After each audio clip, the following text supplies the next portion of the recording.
సాయం పొందినవాడు కృతజ్ఞత చూపించకపోవడం ఎంత తప్పు, సాయం చేసినవాడు కృతజ్ఞత కోరుకోవడం కూడా అంతే తప్పు. చరిత్రలో మనం ఉండడం గొప్ప కాదు కుల్కర్ణి, మనకో చరిత్ర ఉండడం గొప్ప.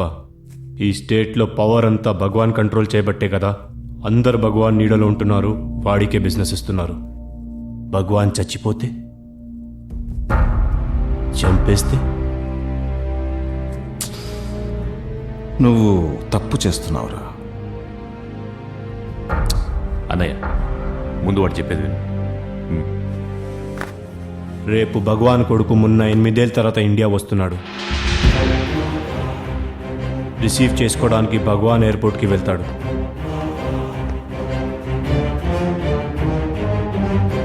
మనకిక్కడ 16 రూపాయలకి 300 గ్రామ్ జెలటిన్ స్టిక్స్ అమ్ముతున్నారు.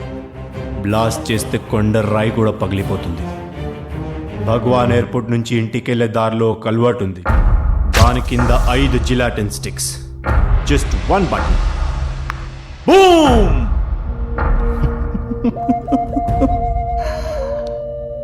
నువ్వు చాలా తప్పు చేస్తున్నావు. నువ్వు ఈ దందా కొత్త. నేను భగవాన్ దగ్గర 10 ఏళ్ళు పనిచేశాను. అక్కడెవరెవరు ఏంటో నాకు తెలుసు.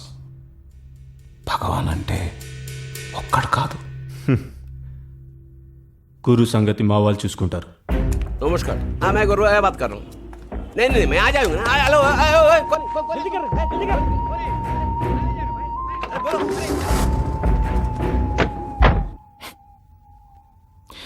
నేను గురు గురించి మాట్లాడడం లేదు, భగవాన్ నీడ గురించి మాట్లాడుతున్నాను.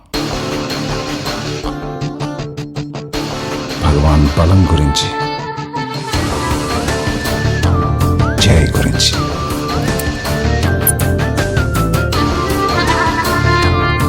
చావుని ముందు చూసేది వాడే.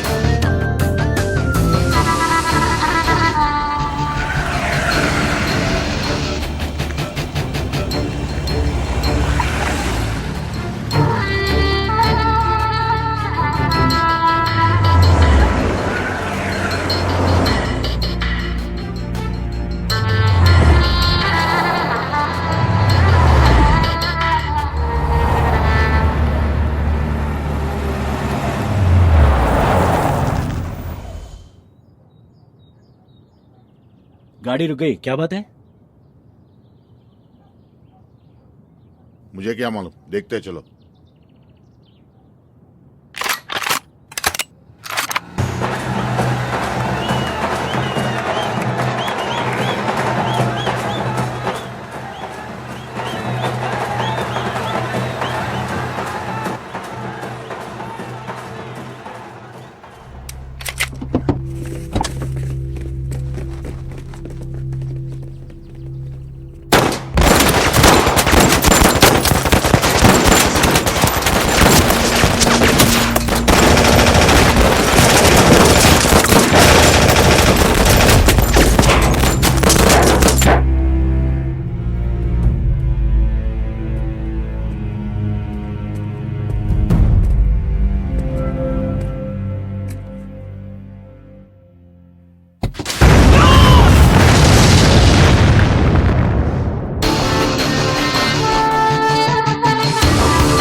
ఓ ఫోన్ చేసుకోవచ్చా? నా మాటిని బతుకుండగానే పారిపో. వీరుగాడు చెప్పాడు కాబట్టి ఇప్పటికీ బతికే ఉన్నాం, లేకుంటే